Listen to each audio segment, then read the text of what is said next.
Hello and welcome to this week's edition of Newsgram. The other day I was just sitting there watching television when out of the blue my dog got up and stared into the kitchen like someone was standing there, like he heard something. I heard nothing. He does it all the time. He just freezes, locked in, focused on something that I cannot see. Science will tell you, don't worry, he's not seeing spirits or anything like that pets are just more perceptive than humans. They have better hearing. They've got a way better sense of smell. All that is true, but it did get me thinking, what if there was more going on around us than we're aware of? Spirits, ghosts, apparitions, alternate energies, whatever you want to call them. If you believe those things may exist, then what would you do if you could actually confirm their presence? If you could communicate with them? Well, guess what? I found someone who says that she can. Diane Marie Taylor. She was born with abilities that she didn't ask for and didn't fully understand at first. I was born gifted. I was born a medium myself. I was able to see beings in the room that other people couldn't. And as cool as that sounds, it didn't exactly make growing up easier. I got tired of being made to feel like I was weird for mentioning things that other people couldn't see, so I just kind of shut that off. But if I had had somebody that could have helped me hone those skills, I might have kept it. But I've always had the interest in spirituality nonetheless. She says if she'd had someone to help her understand and develop those abilities, she might never have turned them off. Still, the curiosity never left, and neither did her interest in spirituality. Diane believes we all have intuitive abilities to some degree. Some people are just more sensitive to them. Others ignore them or talk themselves out of them. Her book is written for people who are questioning where they are in life. It's for adults who sense that there's more meaning beneath the surface. More purpose, more continuity. Because according to Diane, we're not just here by accident, and where you are now, it's not the end of your story. You are part of something much larger. We are eternal beings. We want to think that we're human beings, that have a soul, but it's the other way around. We are eternal beings that are trivially living in this meat suit. And so, as an eternal being, we of course have soulmates. Just not in the rom-com sense. We have to stop thinking about soulmates in terms of what we think of with Valentine's Day, because honestly, our soulmates are really annoying creatures. They are the people that we made agreements with to come here on Earth and nudge us along with our assignments. So they're not going to be the friends that are telling you what you want to hear. They're going to be telling you the things that you need to hear. And they hold you accountable. And sometimes you don't want to hear it because you made the agreement that I don't care if I throw a fit on this such thing. I need you to push me so that I can keep doing this.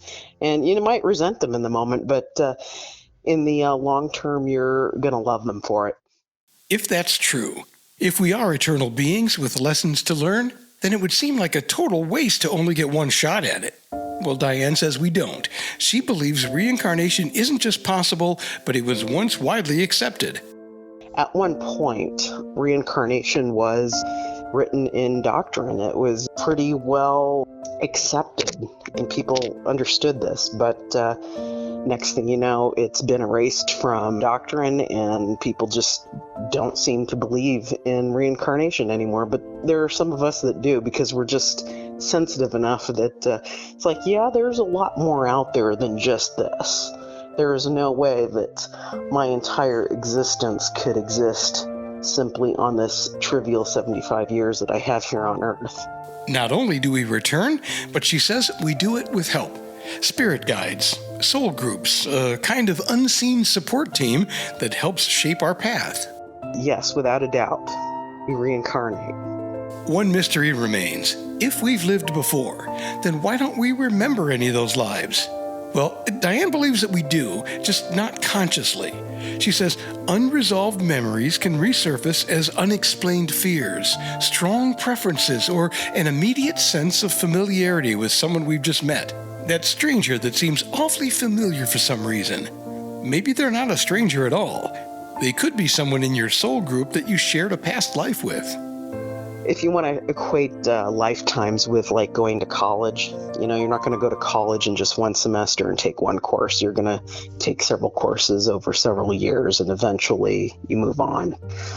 You get to graduate. So that's what our lifetimes on Earth are like. There's no way we could complete all of our lessons in just one lifetime. At any given moment, she says we are the sum of everything we have ever been, carrying with us both wisdom and unresolved trauma. Which makes perspective important here. If you're feeling pessimistic and negative, try your best to shake it off.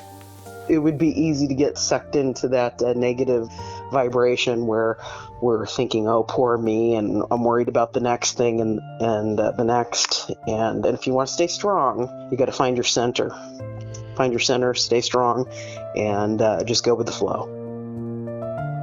Find your center, stay strong, and go with the flow. Pretty good words of advice, no matter what you believe. If the struggles we face today are echoes of past versions of ourselves, then growth means learning how to move beyond them. And yes, sometimes that means shaking things off. The full title of the book is I'm on Assignment, an alternate view of past lives, the impact of our current lives, soulmates, world history, and Akashic records by Diane Taylor. And before we go, I want to address that last part. The Akashic records, that would be the record of everything that you've ever done in not only this lifetime, but other lifetimes as well. Having a record of everything I've ever done across multiple lifetimes sounds a little frightening. Definitely humbling. But the big takeaway here is this. You are more than this moment. You're more than this version of yourself, more than whatever chapter you happen to be in right now. And maybe the things we can't explain, the familiar stranger, the fear that makes no sense, the feeling that you've been here before, maybe they aren't so strange after all. Maybe they're reminders that this life isn't random, that we're not just passing time, that we're part of something larger than what we can see, measure, or fully understand. And maybe, just maybe, there's a lot more going on around us than we realize. For a link to the book I'm on Assignment by Diane Taylor, check out the show notes or just Google it. It's available wherever you like to buy books. Thanks for listening to this edition of Newsgram from webtalkradio.com. I'm Sam Youmans.